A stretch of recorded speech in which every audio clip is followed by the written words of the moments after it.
चलिए स्वागत है बच्चे आपको। आज बीएसएससी सीजीएल के 38 नंबर सेट में देखते हैं। देखिए लगातार कंप्यूटर व्यू लर्निंग एकेडमी की ओर से मेरा प्रयास ये है कि आपका टेस्ट एक उम्दा टेस्ट हो और आपका जो लेवल है लेवल ऑफ क्वेश्चंस मैं हमेशा बदलता रहता हूँ बच्चे। तो एकदम एग्ज़ाम के इक्विवेलेंट 36 नंबर से उठाइए, 36, 37, 38 एकदम इक्विवेलेंट एग्ज़ाम के इक्विवेलेंट टेस्ट आपको दिया जा रहा है। तो प्रयास ये कीजिए कि जो भी लाइव में आपको जो भी क्लासेस में जो भी बातें बताई जा रही है उसको एकदम नोट डाउन करें। और साथ में नोट डाउन करने के अलावा आप क्या कीजिएगा कि जहाँ भी कोई भी प्रॉब्लम हो तो मैसेज कीजिए, और चाहे ऑफलाइन हो ऑनलाइन हो कहीं भी आप मिलिए और मिल करके उस क्वेश्चन के कारणों के पीछे जो भी आपको आंसर होगा उसको हम सॉर्ट आउट करने का प्रयास करेंगे आपका। चलिए देखते हैं, पहला प्रश्न देखते हैं क्या है। यहाँ देखिए क्वेश्चन नंबर सीधे आते हैं हम लोग किस पर।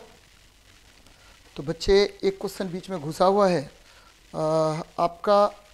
सीधे हम चलते हैं 23 नंबर प्रश्न पर, 23 नंबर प्रश्न पर चलते हैं बेटा। यहाँ देखिए 23 नंबर प्रश्न में क्या है, अच्छा प्रश्न है 23 में। ये देखिए चमगादड़ द्वारा चमगादड़ एक जीव है बच्चे और स्तनधारी है और इसको उड़न गगुल कहते हैं। याद रखिए उड़न वगुल कहा जाता है। और एकमात्र स्तनधारी जो उड़ता है बच्चे, स्तनधारी है, ये स्तनधारी है और ये उड़ने वाला स्तनधारी है, ध्यान में रखिएगा स्तनधारी है। और ये क्या करता है तो अल्ट्रासोनिक वेव्स उत्पन्न करता है, अल्ट्रासोनिक वेव्स उत्पन्न करेगा। जब भी अल्ट्रासोनिक वेव्स की विषय में चर्चा करेंगे तो बेटा क्या होता है तो इसकी आवृत्ति 20,000 हर्ट्ज से अधिक होता है। वह ध्वनि तरंग जिसकी आवृत्ति 20,000 हर्ट्ज से अधिक हो, ऐसे ध्वनि तरंग को अल्ट्रासोनिक वेव्स कहते हैं। एकदम क्लियर रखिएगा कंसेप्ट, अल्ट्रासोनिक वेव्स कहेंगे। वह ध्वनि तरंग जिसकी आवृत्ति 20,000 हर्ट्ज से अधिक हो, ऐसे ध्वनि तरंग को हम क्या कहते हैं तो पराश्रव्य या अल्ट्रासोनिक वेव्स कहते हैं। अब ये बातें आती है कि ये आपके जो चमगादड़ है या आपका जो बैट्स है ये प्रोड्यूस करता है इसको, और प्रोड्यूस होने के बाद क्या होता है प्रे से टकराने के बाद वो वापस, ठीक है, ये प्रे मतलब क्या हुआ, कोई भी कीड़े मकोड़े हैं जो जिसको खाता है चमगादड़ तो उससे टकरा करके पुनः आपको उस तक पहुंचता है और वो एग्जैक्ट इंफॉर्मेशन पता कर लेता है कि कितनी दूर पर आपको इस तरह के कीड़े मकोड़े स्थित हैं बच्चे। तो ये ध्यान में रखिएगा। अब क्या मैं बताना चाह रहा था, मैं बताना चाह रहा था सबसे पहले अल्ट्रासोनिक वेव्स का प्रयोग हम लोग सोनोग्राम में करते हैं। सोनोग्राम क्या होता है तो सोनोग्राम होता है जब हम अल्ट्रासोनिक वेव्स का प्रयोग करके इमेज प्राप्त करेंगे तो उसको सोनोग्राम कहते हैं, ध्यान में रखिएगा। फिर क्या बात करें बच्चे, इसका उपयोग एक और काम में करते हैं हम लोग। देखिएगा कि सफाई करने में, मशीनों की सफाई करने में भी अल्ट्रासोनिक वेव्स का प्रयोग करते हैं, सफाई करने में। फिर एक और आपको बता रहे हैं कि समुद्र की गहराई ज्ञात करने में, समुद्र की गहराई भी इसके द्वारा ज्ञात की जाती है। तो एकदम ध्यान में रखिएगा, समुद्र की गहराई ज्ञात करने में किस तरंग का उपयोग करेंगे तो अल्ट्रासोनिक वेव्स का प्रयोग करेंगे। बहुत अच्छी बात है बच्चे। सबसे पहले अल्ट्रासोनिक वेव्स का प्रोडक्शन किसने किया था तो अल्ट्रासोनिक वेव्स को प्रोड्यूस किया था एक वैज्ञानिक थे, नाम था उनका गाल्टन, ठीक है, गाल्टन ने इसको प्रोड्यूस किया था। सीटी बजा करके यह तरंग उत्पन्न किया था बच्चे। वर्तमान में इस तरंग की उत्पत्ति किसके द्वारा करते हैं तो आपको जितने भी डायमैग्नेटिक मटेरियल होते हैं उससे आपको प्रत्यावर्ती धारा प्रवाहित करके, यानी अल्टरनेटिंग करंट जब हम, ठीक है, पैरामैग्नेटिक मटेरियल में पास करेंगे तो वही क्या करता है तो पराश्रव्य तरंग उत्पन्न करता है। ध्यान में रखिएगा बच्चे। अब बात करते हैं क्या सबसोनिक का। सबसोनिक का मतलब हुआ कि ध्वनि की चाल से कम, ऐसी वस्तु जिसकी चाल ध्वनि की चाल से कम हो, ऐसे वस्तु को हम क्या कहते हैं सबसोनिक कहते हैं। सुपरसोनिक ऐसी वस्तु जिसके चाल जो है ध्वनि के चाल से 1 से 5 गुना हो, ठीक है, उसको क्या बोलते हैं तो बच्चे उसको बोलेंगे सुपरसोनिक। द बॉडी हुज, ठीक है, हुज स्पीड ऑफ साउंड, ठीक है, मोर देन 1 to 5, ठीक है, more then 1 to 5, then it is known as supersonic. अब देखिए बच्चे इंफ्रासोनिक किसको बोलेंगे तो ध्वनि की आवृत्ति अगर 20 हर्ट्ज से कम हो गया तो ऐसे ध्वनि को हम इंफ्रासोनिक साउंड्स कहते हैं। तो ये बातें याद रखिए, बहुत इंपॉर्टेंट है और बार बार आपसे क्वेश्चन यहाँ पर पूछेगा, तो ये ध्यान में रखने वाली बातें हैं। चलिए आगे बढ़ते हैं। नेक्स्ट देखते हैं, बीच में एक दो क्वेश्चन और है बच्चे, उस पर भी हम लोग बात कर लेते हैं। क्या है हमारा प्रश्न, तो यहाँ देख लेते हैं, एक दो प्रश्न और है बीच में, तो ये देखिए, ठीक है, बढ़ के देख लेते हैं क्वेश्चन में ही।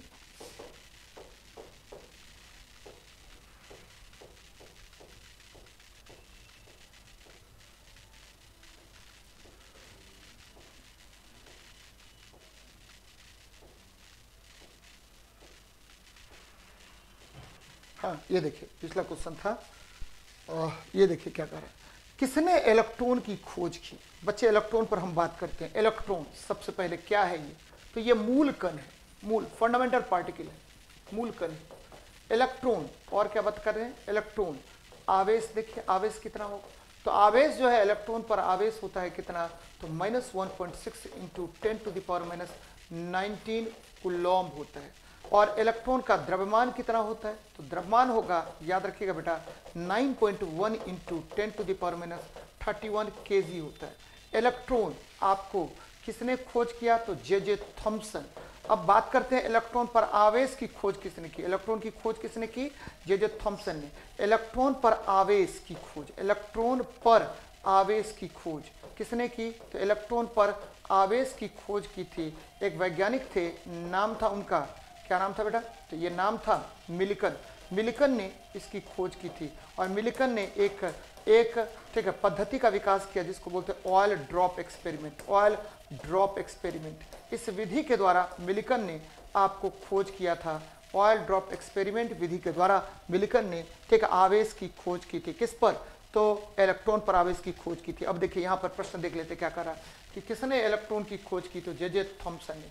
लेबोजियर ने द्रव्यमान संरक्षण का सिद्धांत दिया था, द्रव्यमान संरक्षण का सिद्धांत दिया, मास कंजर्वेशन थ्योरी लेबोजियर ने दिया था। लेबोजियर को फादर ऑफ केमिस्ट्री भी कहा जाता है, एकदम ध्यान में रखिएगा, फादर ऑफ केमिस्ट्री, जबकि रॉबर्ट बॉयल को फादर ऑफ मॉडर्न केमिस्ट्री कहा जाता है। ध्यान में रखिएगा बेटा, फादर ऑफ केमिस्ट्री किसको, लेबोजियर को father of modern chemistry, father of modern chemistry ये किसको कहते हैं, तो ये कहते हैं एक वैज्ञानिक थे, नाम था उनका रॉबर्ट बॉयल। रॉबर्ट बॉयल को फादर ऑफ मॉडर्न केमिस्ट्री कहते हैं, ठीक है, रॉबर्ट बॉयल को कहा जाता है बच्चे, ये ध्यान में रखिएगा। मैक्स प्लांक ने प्लांक्स क्वांटम थ्योरी दिया, प्लांक्स क्वांटम थ्योरी दिया, ध्यान में रखिएगा, प्लांक्स क्वांटम थ्योरी दिया था किसने, मैक्स प्लांक ने। और प्लांक्स क्वांटम थ्योरी क्या कहता है, ये कहता है कि देखिए किसी वस्तु द्वारा जो उत्सर्जित ऊर्जा होगा वो छोटे छोटे पैकेट में होता है, इसे पैकेट ऑफ एनर्जी कहते हैं, और ये होता है E बराबर hν। यानी सबसे पहले फोटोन का सिद्धांत किसने दिया, मैक्स प्लांक ने। लेकिन फोटोन के सिद्धांत को प्रूव्ड किसने किया, तो ये किया था, ध्यान में रखिए, आइंस्टीन। चलिए बच्चे, मैक्स बोर ने एस्थेटिक ऊर्जा का सिद्धांत दिया था, एस्थेटिक कक्षा का, स्टेशनरी ऑर्बिट थ्योरी, एस्थेटिक कक्षा का सिद्धांत दिया, कक्षा का सिद्धांत दिया था किसने, तो बच्चे बोर ने दिया था। तो ध्यान में रखिएगा इसको। आगे बढ़ते हैं, नेक्स्ट क्वेश्चन देखते हैं कहां पर है, ये देखिए,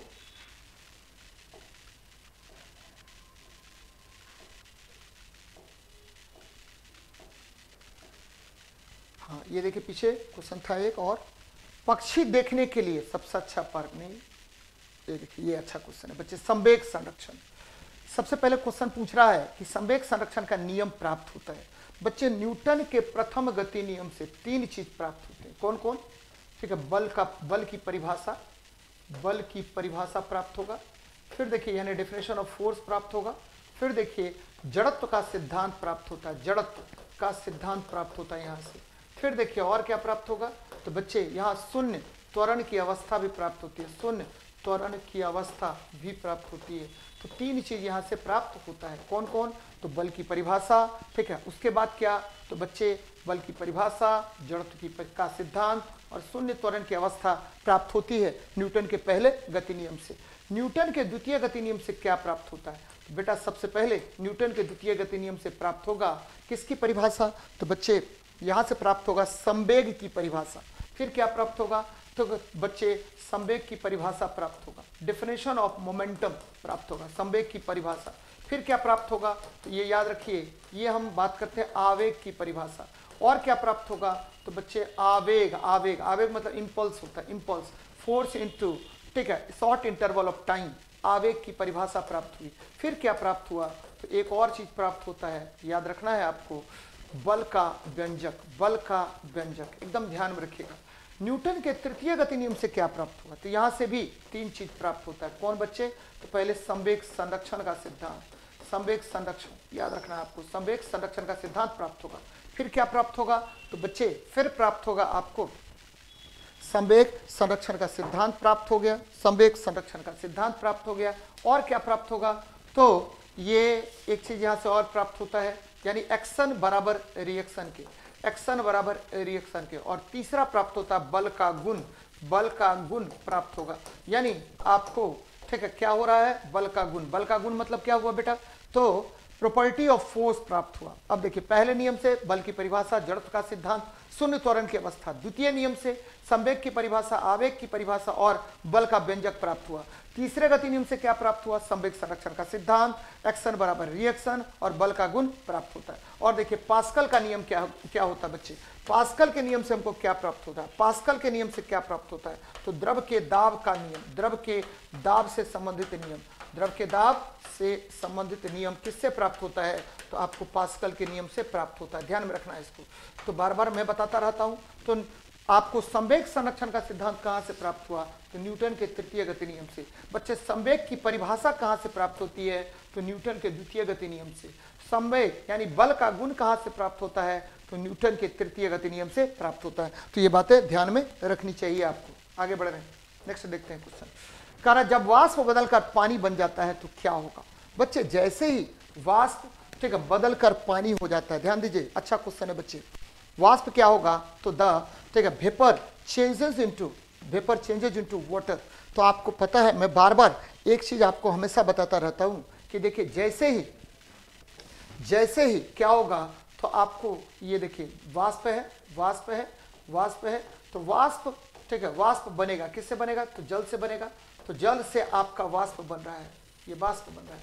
तो आपको पता होगा, मैं बार बार बताता हूं कि जल को 100 डिग्री सेल्सियस पर कितना देना पड़ेगा, तो 540 कैलोरी पर ग्राम उष्मा और अतिरिक्त देना पड़ेगा, तभी जाकर के वाष्प में बदलेगा। यानी जल ने आपको उष्मा का अवशोषण किया, तब जाकर के क्या हो रहा है, वाष्प में परिवर्तित हो रहा है। इसलिए ठीक है आपको 100 डिग्री सेल्सियस पर जल और 100 डिग्री सेल्सियस पर वाष्प में जल कम उष्मा ग्रहण करने वाला, वाष्प जबकि अधिक उष्मा ग्रहण करने वाला होता है, और वाष्प आपको ज्यादा जलन उत्पन्न करता है। कौन ज्यादा जलन उत्पन्न करेगा, तो वाष्प आपको ज्यादा जलन उत्पन्न करता है, किसकी अपेक्षा, 100 डिग्री सेल्सियस पर जल की अपेक्षा। ध्यान में रखिएगा बच्चे, ठीक है। ये 540 कैलोरी पर ग्राम उष्मा इसमें अतिरिक्त आ गया।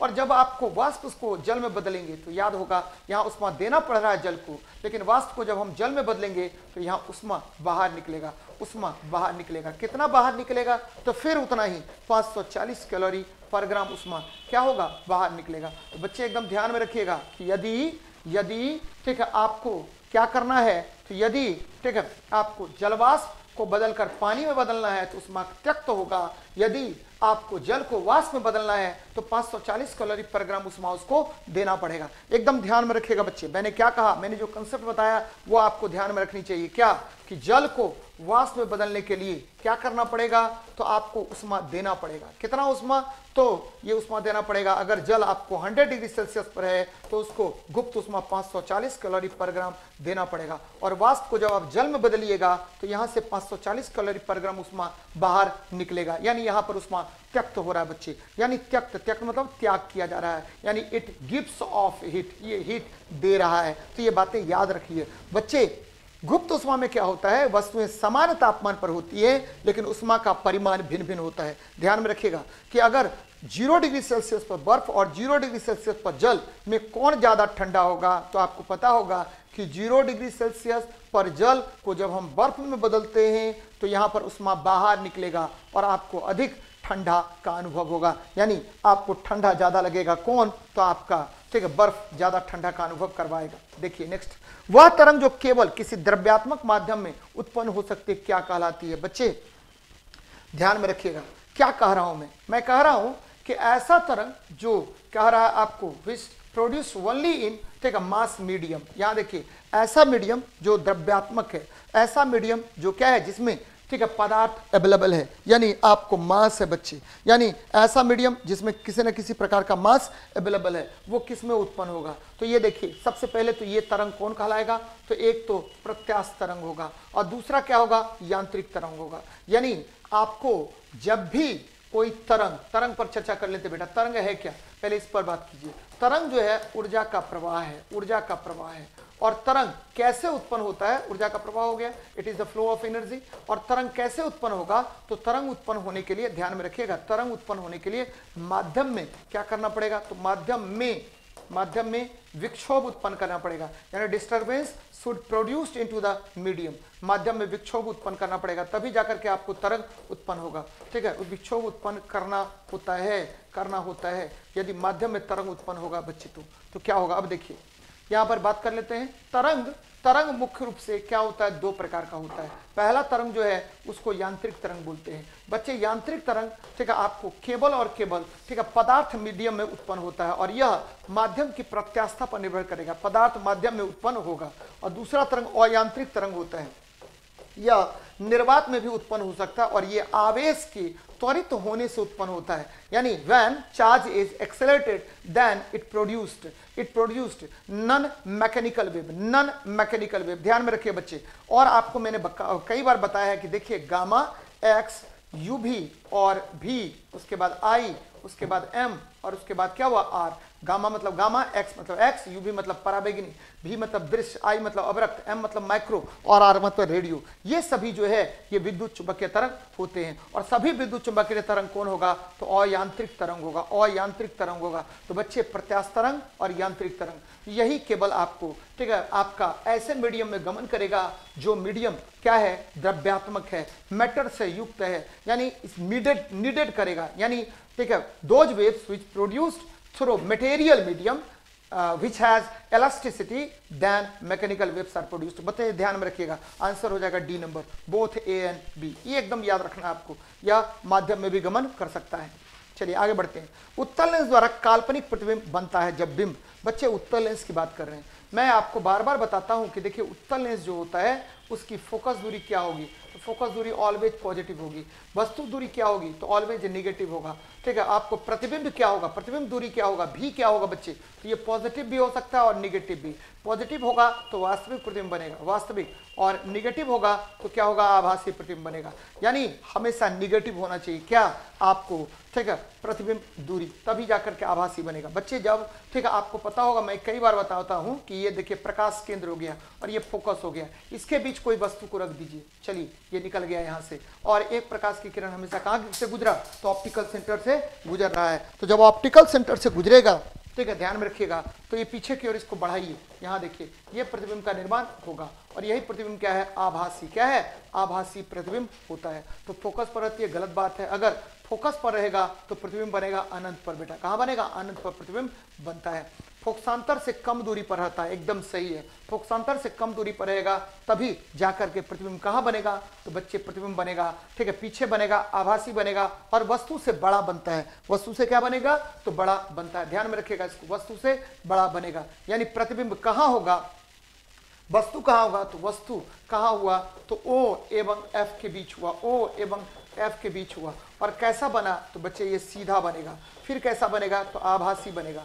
फिर कैसा बनेगा, तो आपको वस्तु के पीछे बनेगा, वस्तु के पीछे बनता है लेकिन बड़ा बनता है, वस्तु के पीछे बनेगा लेकिन कैसा बनेगा, तो बड़ा बनता है। ध्यान में रखिएगा, बड़ा प्रतिबिंब का निर्माण होता है, तो ये ध्यान में रखिएगा, बार बार इस तरह का प्रश्न आपसे पूछेगा। चलिए देखते हैं नेक्स्ट क्वेश्चन को क्या कह रहा है बच्चे। यहाँ देख लीजिए क्या है आपका प्रश्न, यहाँ है विद्युत आवेश दो प्रकार का होता है, कोई बात नहीं, जिन्हें धन तथा ऋण आवेश कहा जाता है। यह नामकरण किसने दिया था बच्चे, यहाँ पर देख लीजिए, ठीक है, आपको रगड़ने से क्या होता है, ठीक है, फ्रिक्शन से विद्युत उत्पन्न होता है, फ्रिक्शन से यानी घर्षण से विद्युत उत्पन्न होगा, फ्रिक्शन से विद्युत उत्पन्न होता है या आवेश उत्पन्न होता है, विद्युत उत्पन्न होता है। ये किसने बताया था, तो ये बताया था थेल्स ने। किसने बताया, थेल्स ने बताया था, ध्यान में रखिए बच्चे, थेल्स ने बताया था। जबकि कूलॉम्ब ने आपको, ठीक है, बल का नियम दिया था, ध्यान में रखिएगा, बल का नियम किसने दिया, तो बल का नियम दिया था कूलॉम्ब ने, बल का नियम दिया था और दो आवेशों को दिया था, दो आवेशों के बीच बल लगने वाला बल जो है, दो आवेशों के बीच ये Q1 है और ये क्या है Q2 है। तो दो आवेशों के बीच जो बल काम करता है वह क्या होगा, F बराबर F बराबर क्या हो जाएगा, तो 1/4 पाई इप्सिलॉन नॉट Q1 Q2 बटा R स्क्वायर होता है। ये बल का मान किसने कैलकुलेट किया था, तो ये कैलकुलेट किया था कूलॉम्ब ने। याद रखिएगा, दो आवेशों के बीच बल लगता है ये बताया था कूलॉम्ब ने, और बल का नियम दिया था कूलॉम्ब ने, जबकि बेंजामिन फ्रैंकलिन ने सबसे पहले बताया था कि देखिए ठीक है, आपको आवेश मुख्य रूप से दो प्रकार के होते हैं। आवेश कितने प्रकार के, दो प्रकार के होते हैं। आवेश ठीक है आपको क्या होगा, दो प्रकार का होगा, एक पॉजिटिव दूसरा होगा निगेटिव। और बच्चे इन्होंने ही बताया था कि देखिए ठीक है, समान आवेश के बीच प्रतिकर्षण और विपरीत आवेशों के बीच आकर्षण बल लगता है, और किसी वस्तु पर कुल आवेश जो होता है वह इलेक्ट्रॉनों के संख्यात्मक गुणनफल के बराबर होता है, इलेक्ट्रॉन पर आवेश के संख्यात्मक गुणनफल के बराबर होगा। ये किसने बताया था, तो बेंजामिन फ्रैंकलिन ने बताया था। तो आंसर होगा कि आवेश मुख्य रूप से दो प्रकार के होते हैं, ये किसने बताया, तो बेंजामिन फ्रैंकलिन ने। तो ध्यान में रखिएगा बेटा। नेक्स्ट देखते हैं, 92 U235 के नाभिक में प्रोटॉनों की संख्या कितनी होगी। तो आसान क्वेश्चन है, कैसे करेंगे, ये देखिए 92 U235। मैंने कहा है कि देखिए प्रोटॉन जब भी बात करेंगे तो नीचे वाले को पकड़िए, यही 92 क्या होगा, प्रोटॉन होगा। 92 क्या होगा, प्रोटॉन होगा। इलेक्ट्रॉन कितना होगा, चूंकि आवेश ऊपर में नहीं है इसीलिए इलेक्ट्रॉन भी क्या होगा, तो 92 ही होगा, 92 ही होगा। और न्यूट्रॉन कितना हो जाएगा, तो 235 में से 92 घटा दीजिए बच्चे, 143 आपको न्यूट्रॉन हो जाएगा। अब देखिए यहाँ पर थोड़ी सी बातें जानिए आप, क्या कह रहा है, तो नाभिक में प्रोटॉन कितना होगा ये तो निकाल लिया हमने। अब यूरेनियम पर चर्चा करते हैं। यूरेनियम की खोज किसने की थी, तो कैलप्रोथ ने। यूरेनियम की खोज की थी कैलप्रोथ ने। ध्यान में रखिएगा बच्चे, कैलप्रोथ नामक वैज्ञानिक ने यूरेनियम के बारे में बताया था।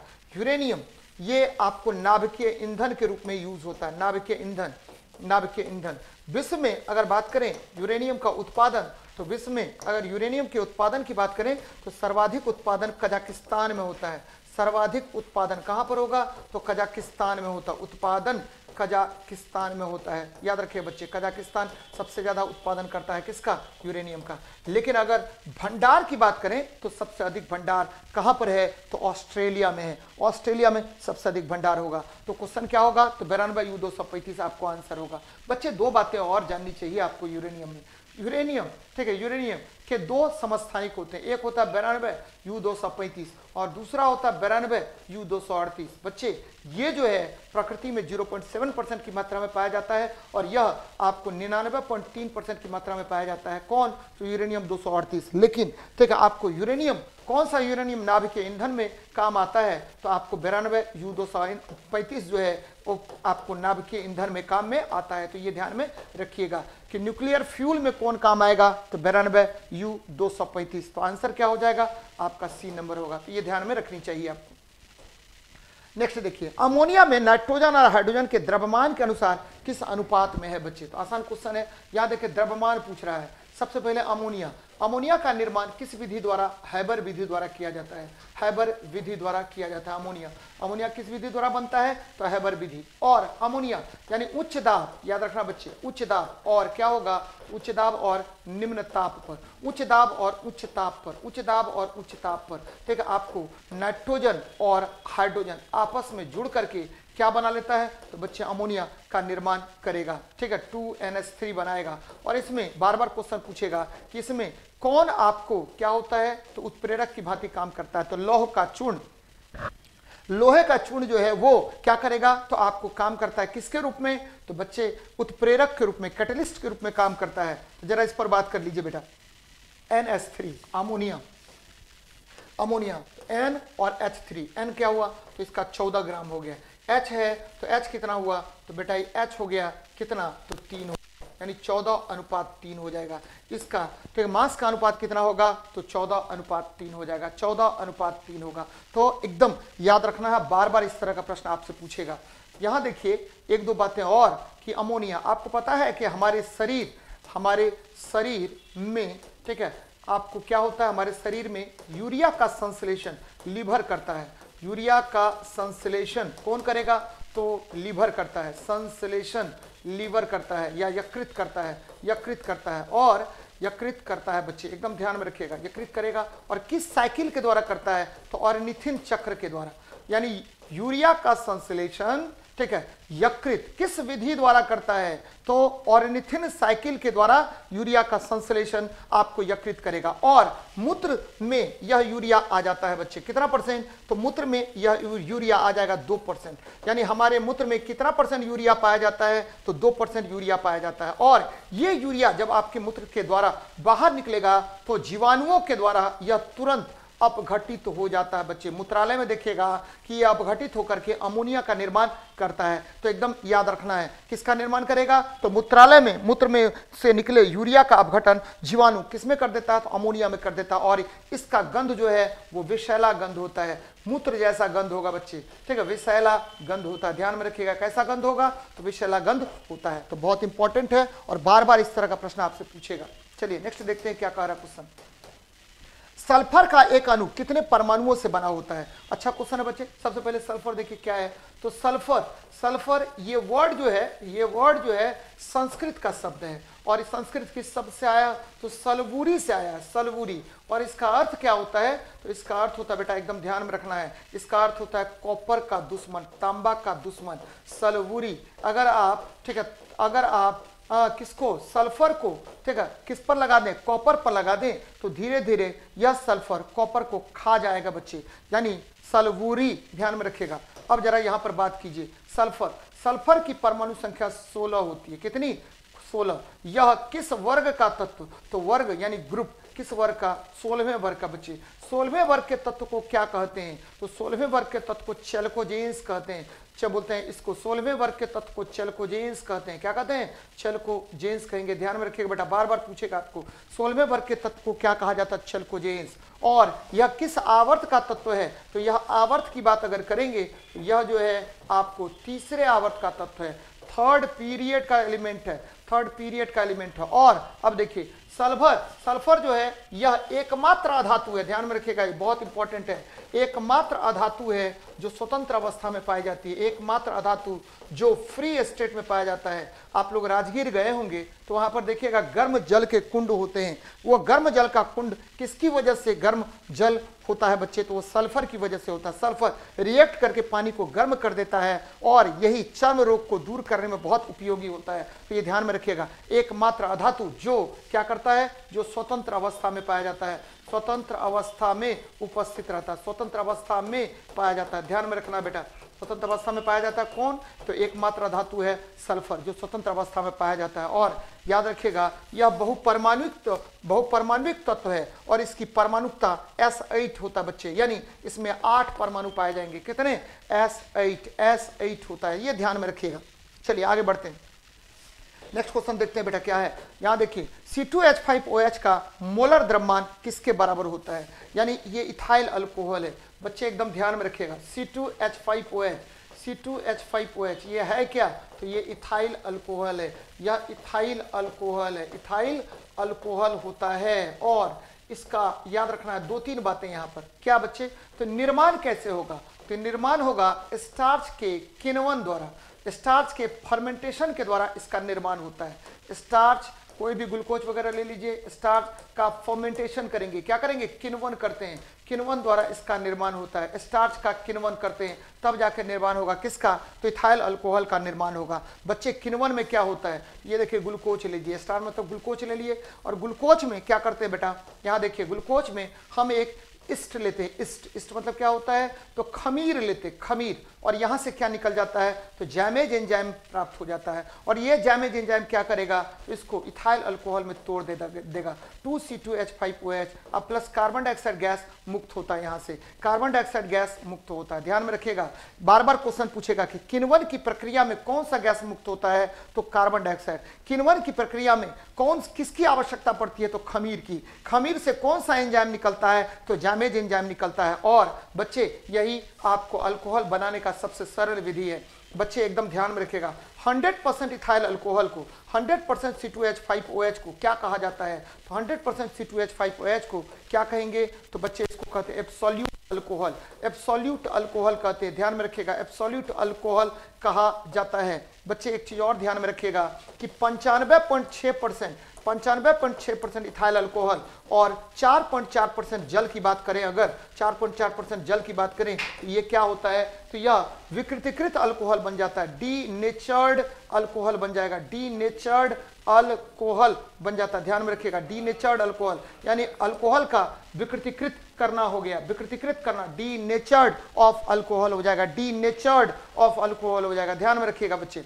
एक चीज और ध्यान में रखना है क्या, कि ये देखिए इथाइल अल्कोहल क्या किया हम, ये पेट्रोल लिए, पेट्रोल ले लिए, पेट्रोल को हम गैसोलीन भी कहते हैं, याद रखना बच्चे, गैसोलीन कहते हैं। और पेट्रोल लिए, पेट्रोल में क्या किए, तो इथाइल अल्कोहल मिला दिए, C2H5OH मिला दिए, तो ये क्या बन गया, तो ये बन गया पावर पेट्रोल। क्या बन जाएगा, पावर पेट्रोल का निर्माण कर लेगा। ध्यान में रखिएगा इसको, क्या बना लेगा, तो पावर पेट्रोल बना लेगा। यानी पावर पेट्रोल में जनरली कितना प्रतिशत इथाइल अल्कोहल होता है, तो आपको ये इथाइल अल्कोहल 5 से 10% इथाइल अल्कोहल पाया जाता है पावर पेट्रोल में। कितना पाया जाएगा, 5 से 10% इथाइल अल्कोहल पाया जाता है। तो बच्चे इसको देख लीजिए क्या कर रहे हैं, C2H5OH, क्वेश्चन 1 मिनट में बन जाएगा बेटा। क्या हुआ, कार्बन 12 गुना 2 24 प्लस 5 प्लस ऑक्सीजन 16 और हाइड्रोजन 1। ये देखिए क्या होगा, 12 दूनी 24 प्लस 16 प्लस 6, ठीक है 6 हो गया, तो 24 16 40 हो गया, 40 और 46, देखिए 46 हो जाएगा। यानी इसका मोलर द्रव्यमान 46 हो जाता है, मोलर द्रव्यमान 46 हो जाता है। तो ये ध्यान में रखिएगा। नेक्स्ट देखते हैं क्या कह रहा है, इनमें से कौन सा अजैव घटक नहीं है। अच्छी बात है बच्चे, अजैव घटक, यहां देखिए बच्चे, अजैव घटक, अजैव घटक। परितंत्र जो है, इकोसिस्टम जो है, परितंत्र, उसके मुख्य रूप से 2 घटक होते हैं। एक होता है अजैव, नहीं कि ये इसको बोलते हैं एबायोटिक, क्या बोलेंगे, एबायोटिक कहा जाता है। और दूसरा होता है जैव घटक, क्या होगा, जैव घटक, इसको बोलते हैं बायोटिक, क्या बोलेंगे, जैव घटक। यहां देखिए सूर्य, सूर्य मतलब सूर्य का प्रकाश बच्चे, सूर्य। फिर देखिए आपको पृथ्वी, ठीक है, यानी मृदा हो गया बच्चे, पृथ्वी से ले लीजिए मृदा, फिर लीजिए जल, ठीक है, जल, फिर क्या हुआ, एटमॉस्फेयर में आ जाइए तो वायु, वायु, ये सब क्या हुआ, तो आपको अजैव घटक होते हैं। यहाँ देखिए हवा, पानी, मिट्टी सभी अजैव घटक होते हैं। लेकिन प्रोटीन कहाँ से प्राप्त होगा, तो पौधों से प्राप्त होगा। जैव घटक में कौन कौन आएगा, तो बच्चे यहाँ पर आ जाएगा पादप, क्या आएगा, पादप। यहाँ पर क्या आएगा, जीव जंतु, और जीव जंतु से ही प्राप्त होगा, जीव जंतु, जीव जंतु। फिर क्या, मनुष्य ले लीजिए, पक्षी ले लीजिए, जितना भी है पादप, और ये हो ही गया बच्चे, ये सब क्या हुआ, जैव घटक में आएंगे। तो यहाँ पर प्रोटीन किससे प्राप्त होगा, तो जैविक पदार्थों से ही प्राप्त होता है। इसीलिए यह कौन सा घटक हो गया, तो ध्यान में रखना है, ये घटक जो है, ये घटक आपको क्या हो जाएंगे बच्चे, तो ये घटक हो जाएंगे प्रोटीन। अब यहाँ पर बात करते हैं प्रोटीन। प्रोटीन किसका बना होता है, तो प्रोटीन एमिनो एसिड का बना होता है, एमिनो एसिड का बना होता है। प्रोटीन याद रखिए बच्चे, मैं बार बार आपको बताता रहता हूँ, कार्बन, हाइड्रोजन, ऑक्सीजन, नाइट्रोजन के बने होते हैं। कौन, आपको प्रोटीन। प्रोटीन एमिनो एसिड के बने होते हैं, मैंने पहले ही बताया एमिनो एसिड का बना होता है। और यह क्या होता है, शरीर निर्माता होता है, शरीर निर्माता यानी बॉडी बिल्डिंग एलिमेंट कौन होता है, तो आपको प्रोटीन होता है। प्रोटीन का संश्लेषण ध्यान में रखिएगा, प्रोटीन का संश्लेषण कहाँ होता है, तो बच्चे ठीक है एकदम याद रखिएगा, प्रोटीन का संश्लेषण आपको राइबोसोम पर होता है, राइबोसोम पर होगा। तो ये बातें याद रखनी चाहिए, राइबोसोम को प्रोटीन की फैक्ट्री भी कहा जाता है, ठीक है, ये याद रखना है। और यहाँ आरएनए चाहिए होता है। नेक्स्ट देखिए ऊर्जा पिरामिड। बच्चे ऊर्जा पिरामिड क्या होगा, ये देखिए एनर्जी पिरामिड की बात कर रहे हैं, यानी बायोमास पिरामिड की बात कर रहे हैं। सबसे नीचे क्या होगा, तो सबसे नीचे होगा आपको प्रोड्यूसर, उत्पादक, क्या होगा, उत्पादक। उससे ऊपर क्या होगा, कंज्यूमर 1, उससे ऊपर क्या होगा, कंज्यूमर 2, और सबसे ऊपर क्या होगा, तो डिकम्पोजर होता है, डिकम्पोजर्स होता है बच्चे, डिकम्पोजर्स होता है। और ये हमेशा क्या होगा, तो सीधा भी हो सकता है, बहुत जगह का क्या होता है, सीधा होता है, बहुत जगह का आपको क्या होगा, तो ठीक है उल्टा भी होता है। लेकिन ठीक है अगर संख्या पिरामिड की बात करें तो संख्या पिरामिड आपको सीधा और उल्टा होता है बच्चे। यानी ठीक है आपको अगर यहाँ पर संख्या पिरामिड की बात करेंगे तो क्या होगा, संख्या पिरामिड की बात करेंगे तो यह आपको उल्टा भी होगा और सीधा भी होगा। जैसे तालाब का पिरामिड, तालाब का पिरामिड ये क्या होता है, तो नंबर पिरामिड होता है, बायोमास का नंबर पिरामिड होता है, ये एनर्जी पिरामिड नहीं होता है। तो एनर्जी पिरामिड हमेशा क्या होगा, यूनिडायरेक्शनल होगा, और ये हमेशा सीधा होगा बच्चे, यूनिडायरेक्शनल होगा और हमेशा कैसा होगा, तो सीधा होगा। तो यहाँ देखिए सदैव खड़ी अवस्था में होता है। लेकिन हमने क्या कहा, हमने क्या कहा, एनर्जी पिरामिड है ये, हमने कहा बायो मास पिरामिड, बायो मास पिरामिड। ये क्या होता है, तो बच्चे ये जो संख्या पर बेस्ड होता है, संख्या पर आधारित होता है, जैव भार की मात्रा पर, जैव भार की मात्रा पर आधारित होता है, जैव भार की मात्रा पर आधारित होता है। और ये क्या होता है, तो ये आपको उल्टा भी होगा और सीधा भी होगा, उल्टा भी होगा और कैसा होगा, सीधा भी हो सकता है। तो ये ध्यान में रखिएगा कि एनर्जी पिरामिड और बायोमास, ठीक है, बायोमास पिरामिड, इसमें दोनों में डिफरेंसेस है बच्चे, ठीक है। एनर्जी पिरामिड हमेशा ऑलवेज यूनिडायरेक्शनल होगा, एक ही दिशा में सदैव खड़ी होती है। और क्योंकि कंज्यूमर, ये क्या होगा, उत्पादक से कंज्यूमर 1, कंज्यूमर 1 से कंज्यूमर 2, कंज्यूमर 2 से क्या होगा, डिकम्पोजर्स के पास में जाएगा। तो बच्चे बहुत इंपॉर्टेंट है। चलिए नेक्स्ट देखिए, केंद्रीय डोग्मा रिवर्स की खोज किसने की थी, के लिए सन 1975 में नोबेल पुरस्कार से किसको सम्मानित किया गया था। पहले तो ये जानते हैं कि सेंट्रल डोग्मा थ्योरी है क्या, सेंट्रल डोग्मा थ्योरी है क्या। बच्चे मैं 3 बातें आपको बता रहा हूं, याद देखिए, ये डीएनए है, क्या है डीएनए, और ये क्या है आरएनए है, और आरएनए से क्या बन गया, तो एमिनो एसिड बन गया, एमिनो एसिड से क्या बनेगा, तो प्रोटीन बनेगा बच्चे, प्रोटीन बनेगा, ध्यान में रखिएगा, एमिनो एसिड से क्या बनेगा, प्रोटीन बनेगा, या ध्यान में रखिए इसको। ये डीएनए से आरएनए, जब डीएनए से आरएनए बनता है तो इसको क्या कहते हैं, कौन सी प्रक्रिया कहते हैं, इसको बोलते हैं ट्रांसक्रिप्शन, ध्यान में रखिएगा, ट्रांसक्रिप्शन कहेंगे, ट्रांसक्रिप्शन कहेंगे, ट्रांसक्रिप्शन कहेंगे। और क्या होगा, तो बच्चे आरएनए से डीएनए भी बन सकता है, इसको बोलते हैं रिवर्स ट्रांसक्रिप्शन, रिवर्स ट्रांसक्रिप्शन बोलते हैं, ये याद रखिएगा, रिवर्स ट्रांसक्रिप्शन कहा जाता है। और रिवर्स ट्रांसक्रिप्शन कहा जाता है, आरएनए से एमिनो एसिड का निर्माण हो गया, इसको बोलते हैं ट्रांसलेशन, क्या कहा जाता है, ट्रांस, ठीक है, ट्रांसलेशन कहा जाता है बच्चे, ये क्या है, ट्रांसलेशन। और डीएनए से डीएनए का भी निर्माण हो सकता है, डीएनए से डीएनए का भी निर्माण होगा, और इसको क्या बोलेंगे, तो बच्चे इसको बोलते हैं, ध्यान में रखिएगा, इसको रिप्लिकेशन कहा जाता है, रिप्लिकेशन कहा जाता है, रिप्लिकेशन कहा जाता है। तो क्लियर कीजिए कंसेप्ट को, डीएनए से आरएनए बना, ट्रांसक्रिप्शन, ठीक है, आरएनए से क्या बना, तो आपको एमिनो एसिड बना, ट्रांसलेशन हो गया, आरएनए से क्या बना, डीएनए बना, रिवर्स ट्रांसक्रिप्शन होता है, डीएनए से डीएनए बना, रिप्लिकेशन बोलते हैं। तो सबसे पहले इसके बारे में किसने बताया था, ध्यान में रखिए बच्चे,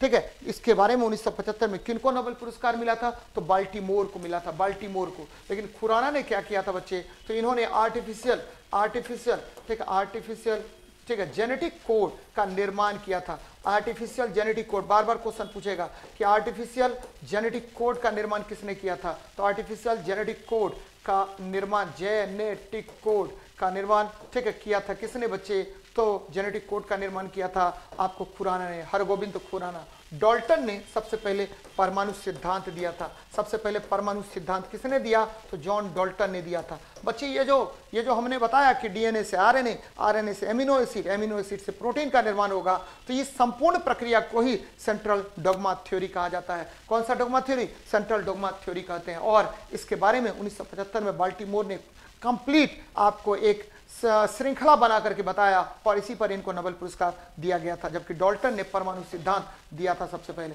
चलिए नेक्स्ट देखते हैं, एक पारिस्थितिकी तंत्र में ऊर्जा प्रवाह किन कानूनों के अनुरूप होता है बच्चे। तो आपको पता होगा, मैंने एक बार बार आपको बताया है लिंडमान का नियम, ध्यान में रखिए बच्चे, लिंडमान के सिद्धांत के बारे में मैंने आपको बताया है कि देखिए, जब पादप है, पादप या उत्पादक है बच्चे, कौन है, उत्पादक है, तो जब भी उत्पादक की बात करेंगे तो उत्पादक जो है वो क्या करेगा, तो 1% ऊर्जा ग्रहण करेगा, किससे, तो सोलर एनर्जी से, याद रखिए, सूर्य से, ठीक है। कोई भी पादप कितने परसेंट एनर्जी को ग्रहण करता है, तो 1%, मैक्सिमम, मोर देन 1% नहीं होगा बच्चे, हमेशा लेस देन 1% ही होगा, यानी अगर बराबर भी होता है 1% होगा, यानी सौर ऊर्जा का कितना प्रतिशत भाग, ठीक है, पादप जो है वह स्थिरीकरण करता है, अगर ऐसा प्रश्न पूछता है तो मैक्सिमम 1%। अब देखिए बेटा, यहां से चला, ये तो उत्पादक हो गया, ये उत्पादक हो गया, यानी आपका ये क्या है, उत्पादक है। ये उत्पादक आपको कंज्यूमर 1 इससे एनर्जी ग्रहण किया, तो ये 10% एनर्जी को ग्रहण करेगा, 10% एनर्जी को ग्रहण करेगा। अब देखिए, कंज्यूमर 1 से, ठीक है, एनर्जी ग्रहण करेगा कौन, कंज्यूमर 2 ग्रहण करेगा, तो ये कितना परसेंट करेगा, तो ये करेगा, ठीक है, फिर 10% एनर्जी ग्रहण करेगा। तो इसे 10% ऊर्जा का नियम कहते हैं, और यह मुख्य रूप से उष्मागतिकी का सिद्धांत है। किसका सिद्धांत है, उष्मागतिकी का सिद्धांत है। देखिए, उष्मा का प्रवाह हो रहा है, सूर्य से 1% ग्रहण किया उत्पादक ने, उत्पादक से क्या बोलते हैं, कंज्यूमर 1, पर आया, उपभोक्ता प्रथम उपभोक्ता पर आया तो प्रथम उपभोक्ता 10%, प्रथम उपभोक्ता से आगे बढ़ा द्वितीय उपभोक्ता के पास में तो वो 10% लिया, उससे आगे बढ़ा तो ये कंप्लीटली आपको 10% के नियम से आपका संचरण कर रहा है बच्चे। यानी ऊर्जा का प्रवाह 10% के नियम के अनुसार होता है। और ये हमेशा ऊर्जा का प्रवाह क्या होगा तो एक दिशिक होता है बच्चे, यूनिडायरेक्शनल होता है। ये भी क्वेश्चन आपसे पूछेगा, यूनिडायरेक्शनल होता है। तो ये बार बार आपको ध्यान में रखना है कि 10% का नियम किसने दिया तो लिंडमान ने दिया। तो बार बार आपसे पूछेगा तो ये ध्यान में रखिएगा। और आपको ऊर्जा का प्रवाह किस नियम का पालन करता है तो उष्मागतिकी के नियम का पालन करता है। यानी फ्लो ऑफ एनर्जी फ्रॉम, ठीक है, आपको प्रोड्यूसर टू, ठीक है, consumer to another consumer and then it is decomposed by decomposers. तो ये ध्यान में रखिएगा। और डिकम्पोजर्स में सबसे अधिक महत्वपूर्ण भूमिका कौन निभाता है तो कवक और क्या होगा, कवक और जीवाणु ये महत्वपूर्ण भूमिका निभाती है बच्चे। तो ये ध्यान में आपको रखनी चाहिए, बार बार इस तरह का प्रश्न पूछेगा। नेक्स्ट देखिए, वायुमंडल में जल गैसीय अवस्था में किस रूप में होता है। तो बच्चे बहुत इंपॉर्टेंट क्वेश्चन है कि वायुमंडल में आपका जल किस रूप में रहेगा। हिमकण अगर हो गया तो क्या गैसीय अवस्था होगा, नहीं होगा, ठोस अवस्था होगा। बच्चे जलबूंद अगर हो गया तो किस अवस्था में होगा, द्रव अवस्था में। तो जल अगर वाष्प की अवस्था में, जल यानी द्रव हो गया, द्रव किसकी अवस्था में, वाष्प की अवस्था में है। तो वाष्प क्या होता है तो ये गैसीय अवस्था है। वाष्प क्या है तो गैसीय अवस्था है, ध्यान में रखिएगा, गैसीय अवस्था होता है। तो बच्चे आंसर क्या होगा तो आंसर हो जाएगा, ध्यान में रखना है 64 का सी नंबर, केवल और केवल सी। देखिए फंसाने वाला क्वेश्चन है बच्चे कि वायुमंडल में जल गैसीय अवस्था में किस रूप में पाया जाता है तो केवल और केवल जलवाष्प के रूप में पाया जाएगा।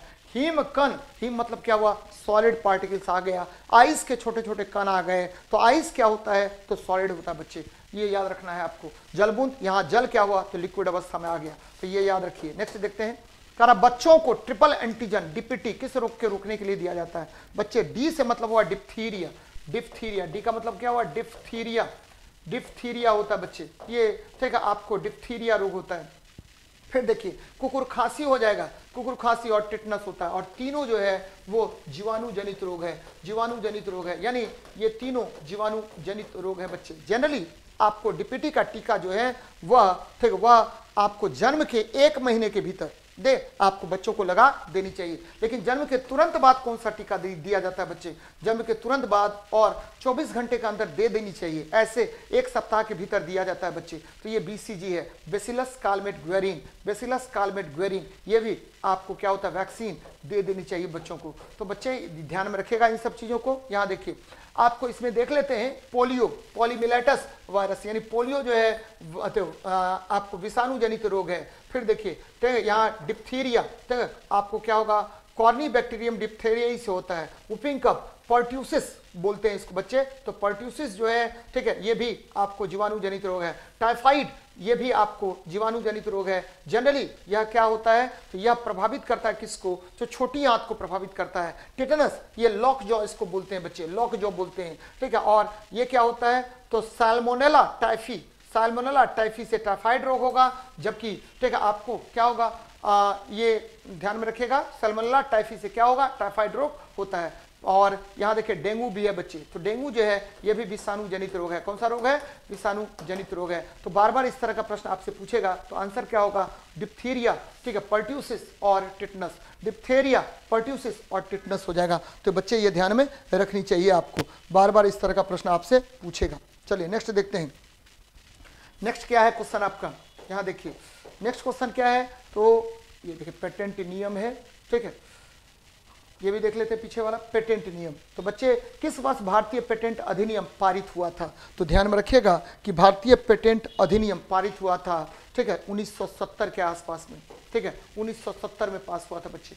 पेटेंट क्या होता है तो भारतीय पेटेंट के आधार पर हम क्या करते हैं तो बच्चे दवा को, ठीक है, दवा कंपनी या कोई भी पदार्थ है उसको कंपनी जो है अपने नाम से, या कोई व्यक्ति कंपनी या व्यक्ति अपने नाम से रजिस्टर्ड करने का काम करता है। देखिए भारत में 1966-67 में ध्यान रखिए बच्चे 1966-67 में क्या आया, तो ग्रीन रिवॉल्यूशन आया था, हरित क्रांति लाया गया था। किसके नेतृत्व में, तो आपको तो भारत में अगर बात करें तो एम एस स्वामीनाथन के नेतृत्व में ग्रीन रिवॉल्यूशन आया, लेकिन विश्व की बात करें तो नॉर्मन बोरलॉग। और 1970 चूंकि इसमें है, 1970 दशक में भारत में क्या आया, तो बच्चे यहाँ पर क्या आया, तो मिल्क रिवॉल्यूशन आया या व्हाइट रिवॉल्यूशन बोलते हैं, व्हाइट रिवॉल्यूशन लाया गया। और किसके नेतृत्व में, तो वर्गीस कुरियन के नेतृत्व में यह लाया गया था। तो ये ध्यान में रखनी चाहिए आपको, बार बार इस तरह का प्रश्न आपसे पूछेगा। नेक्स्ट देखिए, आणविक जीव विज्ञान में मूल सिद्धांत का विचार किसने दिया था, तो बच्चे आणविक, ये सेंट्रल डॉग्मा इन मॉलिक्यूलर बायोलॉजी, ये किसने दिया था,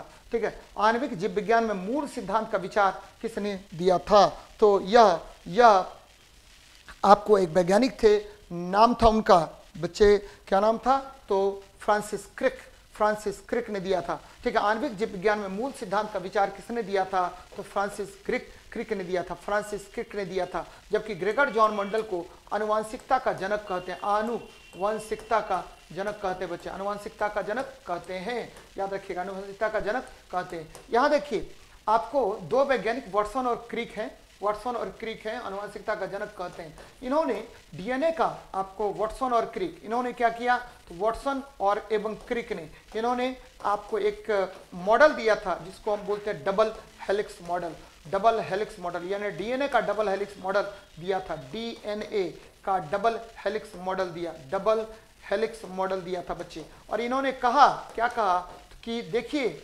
आपका जो डीएनए है वो स्पाइरल होता है, स्पाइरल होगा, और इसमें एडेनिन, थाइमिन, ग्वानिन और साइटोसिन, ये आपको लेडर के समान इसकी संरचना होती है, स्पाइरल होता है, और इसमें एडेनिन, थाइमिन, ग्वानिन, साइटोसिन, ये आपको नाइट्रोजनस बेसिस पाया जाता है। तो बार बार इस तरह का प्रश्न पूछेगा बच्चे।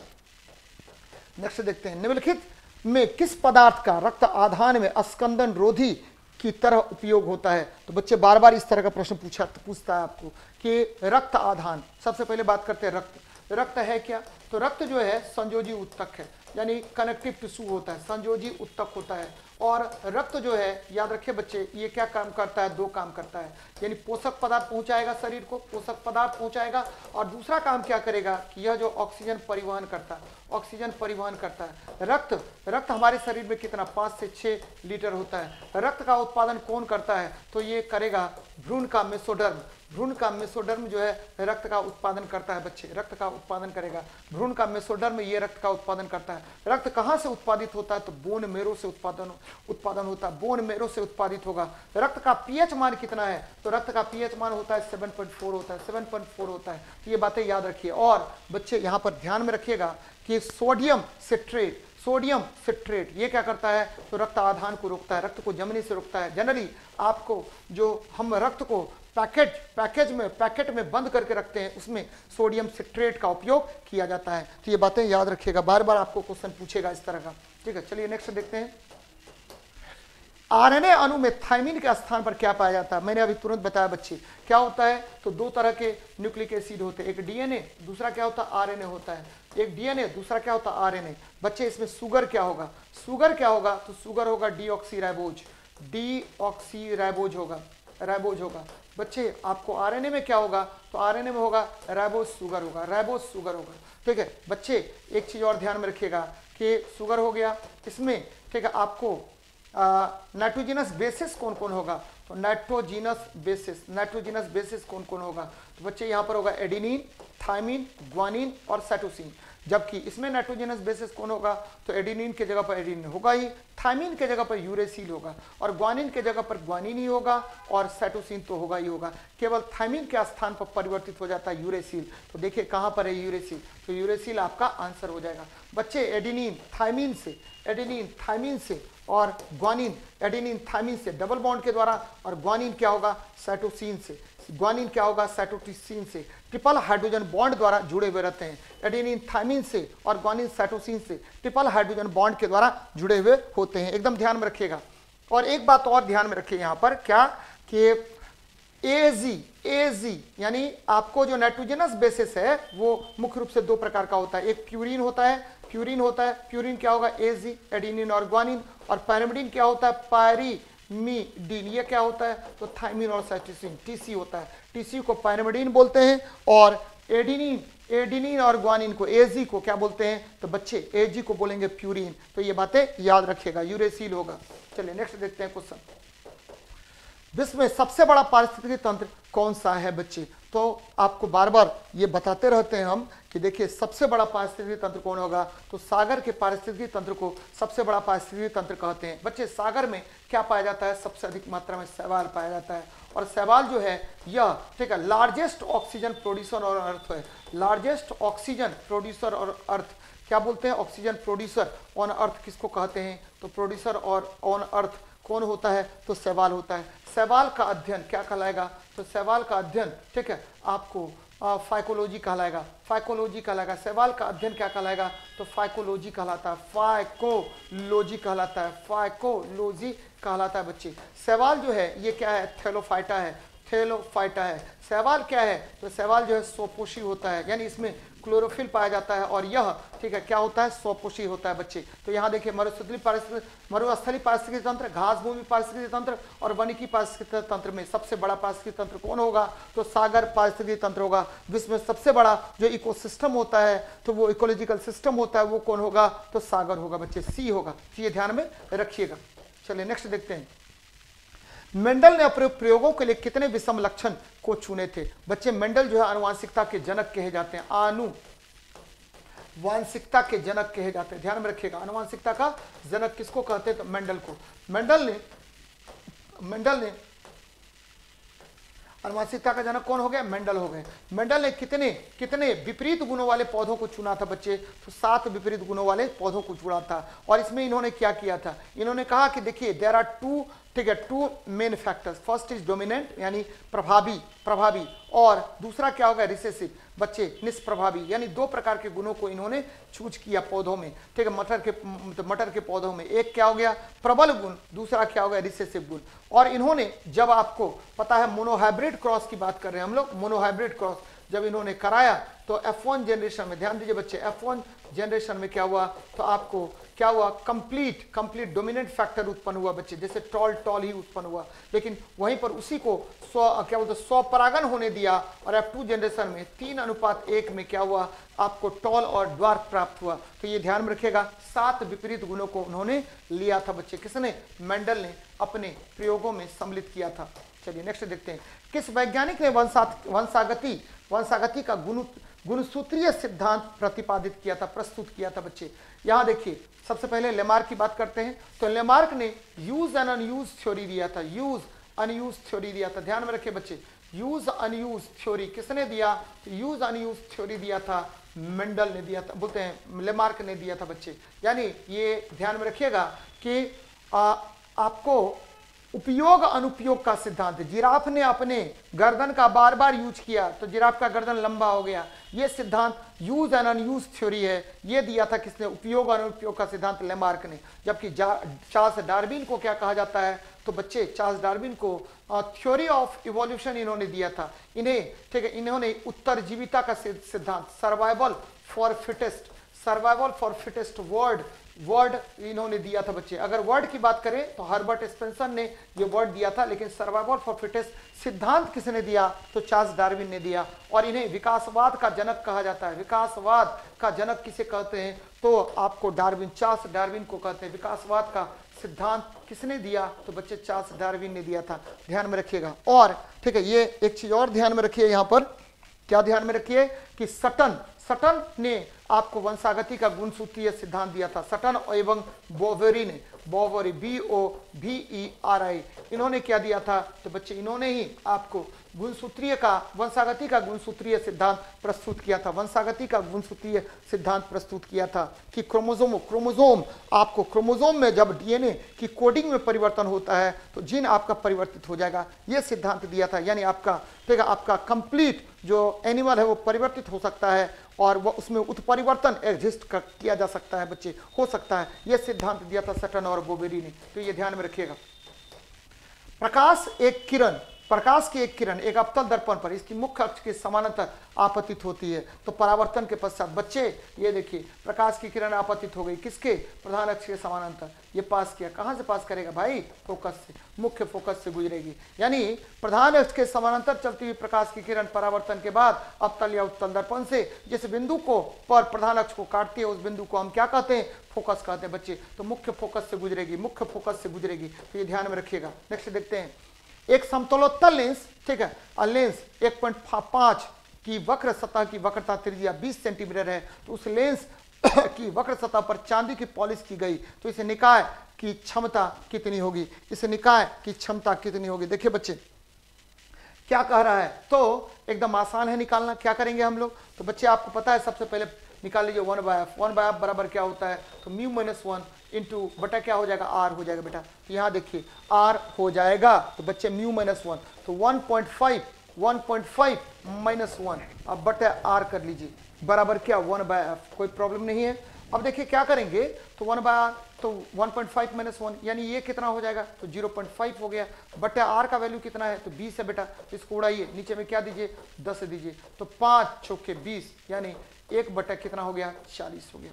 अब ये किस में आएगा, तो बच्चे ये आएगा सेंटीमीटर में, ठीक है। एफ तो पावर क्या होता है, पी बराबर होता है क्या, तो आपको 1/f होगा, यानी 100 बटा क्या हो गया f हो गया, 100 बटा क्या हो गया f हो जाता है। तो निकाल लीजिए ना 100 बटा f क्या होगा, तो p बराबर 100 बटा f यानी 100 बटा 40 कर लीजिए। तो बच्चे ये देखिए ये काट दीजिए, ये 2.5 हो जाएगा, 2.5d हो जाएगा, 2.5d हो जाएगा। तो ध्यान में रखिएगा यहाँ बस क्या करना है कि आपको मीटर कर देना है। क्या कर देना है, मीटर, गड़बड़ है ये, ठीक है। तो मीटर कर दीजिए, तो 100 p बराबर क्या होगा 100 बटा f यानी पावर ऑफ द लेंस क्या होता है, पावर ऑफ लेंस हमेशा क्या होगा, p बराबर 1/f होता है बेटा। तो ये डायरेक्ट भी निकाल सकते थे, p बराबर यहाँ कर लेते, क्योंकि ये मीटर में था इसीलिए इसको सेंटीमीटर में बदलना पड़ेगा। तो 100/f कर लेंगे तो वैल्यू आ जाएगा कितना, तो 2.5d हो जाएगा। ये ध्यान में रखिएगा बच्चे, पावर का यूनिट क्या होता है, पर मीटर होता है, और इसी को क्या बोलते हैं, डायोप्टर कहते हैं, डायोप्टर कहते हैं। तो ये ध्यान में रखिएगा, बार बार इस तरह का प्रश्न आपसे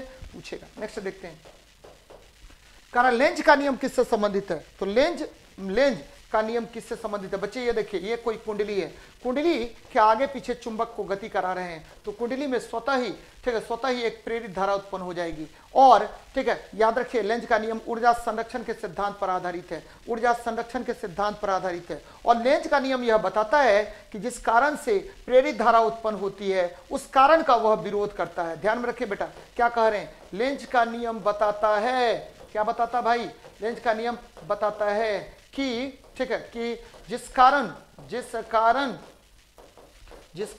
ठीक है आपको जिस कारण प्रेरित धारा उत्पन्न होती है, प्रेरित धारा उत्पन्न होती है वह उस कारण का विरोध करता है, प्रेरित धारा उत्पन्न होती है वह उस कारण का विरोध करता है, उस कारण का विरोध करता है। एकदम ध्यान में रखिएगा, विरोध करता है, यानी जिस कारण आपको प्रेरित धारा उत्पन्न होगी वह उस कारण का क्या करेगा, विरोध करेगा। बच्चे आवेश के संरक्षण का सिद्धांत ध्यान में रखिएगा, यह किस पर आधारित है, तो ये आपको जो आपका जो नियम होता है, कौन सा, फेराडे का पहला नियम बोलते हैं, फेराडे का जंक्शन रूल जो होता है, जंक्शन रूल किरचॉफ्स साहब ने क्या किया था, तो 2 रूल दिया था बच्चे, किरचॉफ्स रूल, याद रखिए किरचॉफ्स का जो रूल होता है जंक्शन रूल, वो आवेश संरक्षण के सिद्धांत पर आधारित है। किरचॉफ्स का पहला नियम, फर्स्ट लॉ को हम लोग क्या बोलते हैं, तो बच्चे जंक्शन रूल कहते हैं। ये किस सिद्धांत पर आधारित है, तो आवेश संरक्षण के सिद्धांत पर आधारित है। जबकि संवेग संरक्षण का सिद्धांत कहां से प्राप्त होता है, तो न्यूटन के थर्ड नियम से, न्यूटन थर्ड लॉ से प्राप्त होता है। और ये बातें याद रखिए, बार बार इस तरह का प्रश्न आपसे पूछेगा, तो ध्यान में रखिएगा कि किरचॉफ का द्वितीय नियम किस पर आधारित है, तो वह, ठीक है, आपको ऊर्जा संरक्षण पर आधारित है। किरचॉफ का दूसरा नियम जो लूप रूल है वह किस पर आधारित है, तो ऊर्जा के संरक्षण के सिद्धांत पर आधारित है। तो ध्यान में रखिए बच्चे, लगातार हम लोग जुड़े हुए हैं आपसे, और बार बार, ठीक है, मैं बता रहा हूं कि जितने भी क्वेश्चंस मैंने कराए हैं सबको ध्यान से देखिए और लगातार बनाते रहिए प्रश्नों को, ठीक है, जिससे आपका BSSC एकदम अच्छे तरीके से हो पाए। चलिए मिलते हैं नेक्स्ट क्लास में। जय हिंद, जय भारत।